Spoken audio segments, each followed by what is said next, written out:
তারপর আমরা দোকান থেকে বেরিয়ে পড়েছি বিল মিটিয়ে। এখন একটু যাব চা খেতে।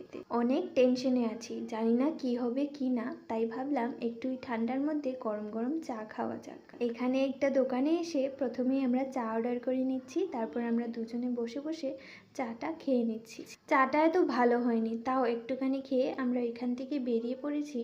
এখন কোথায় যাব জানি না। ভাবনা চিন্তা করতে করতে ঘরে চলে আসলাম। ঘরে এসে তোমাদেরকে সব কিছু দেখাচ্ছি।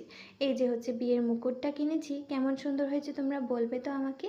আর এই যে ওড়নাটা কিন্তু আমার প্রথম দেখাতেই পছন্দ হয়েছিল, তোমাদের সবাইকে আমি বলেছিলাম।